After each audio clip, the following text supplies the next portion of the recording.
Imaginez que vous recevez une lettre qui dit que vous pourriez perdre votre maison parce que vous êtes sur un territoire autochtone non cédé. C'est ce qui est arrivé à 150 propriétaires de la ville de Richmond en Colombie-Britannique. I was upset. I thought, finally it's happening, what my father worried about for 90 years. La Cour a reconnu des titres ancestraux sur votre propriété, ce qui pourrait compromettre le statut et la validité de votre droit de propriété, signé le maire de Richmond. I'd be very angry if I was one of those landowners. Cette histoire découle d'un jugement historique. Il a été rendu en août par la Cour suprême de la Colombie-Britannique et même si ça se passe à l'autre bout du pays, ça pourrait faire jurisprudence et avoir un impact jusqu'ici au Québec.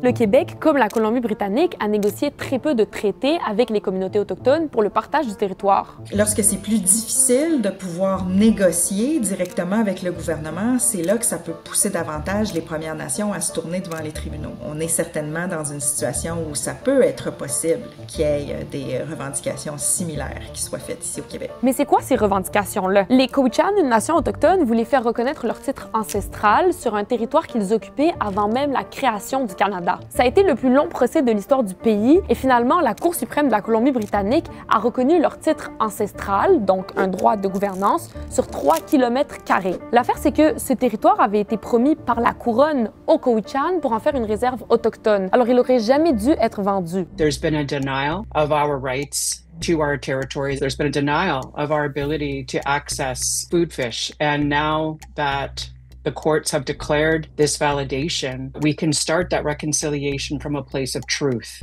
En même temps, la juge n'annule pas les droits de propriété privée des gens qui ont des maisons. Alors, on se retrouve avec un genre de sandwich de droit. On a un titre ancestral et les titres de propriété privée. Je comprends que l'inquiétude, c'est la fin de la propriété privée, mais regardez bien la réaction de la nation concernée qui justement dit « Non, attendez là, calmez-vous, on va pas vous jeter de chez vous ». Des élus sont quand même inquiets parce que pour eux, c'est impossible que la propriété privée existe en même temps qu'un titre ancestral. They are direct conflict. The two titles can't coexist at the same time. It creates confusion and uncertainty. Mais la juge a rendu sa décision et elle donne 18 mois aux parties pour négocier une entente de bonne foi. Alors, qu'est-ce que ça pourrait donner?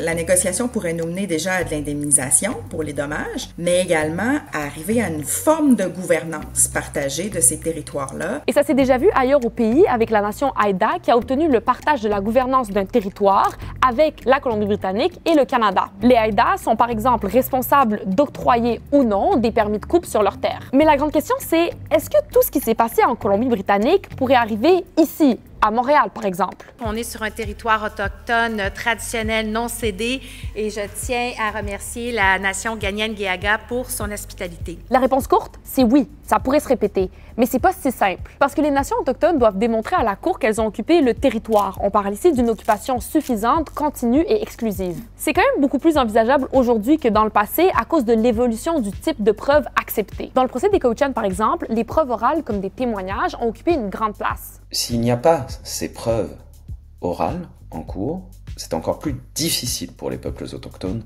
de démontrer leurs titres ancestraux. C'est une reconnaissance d'une histoire différente, d'une façon de penser le monde différemment. Et là, la ville de Richmond et la province portent le jugement Cowichan en appel. La cause pourrait se rendre jusque devant la Cour suprême du Canada et ça pourrait ajouter des années de procédure. Mais en attendant, des avocats de partout au pays se penchent sur cette décision pour tenter de comprendre ce que ça aura comme conséquence pour les propriétaires de maisons dans les prochaines années. This is the property that they thought they were going to eventually live the rest of their years in, and now they don't know if that future is certain. This is not the end.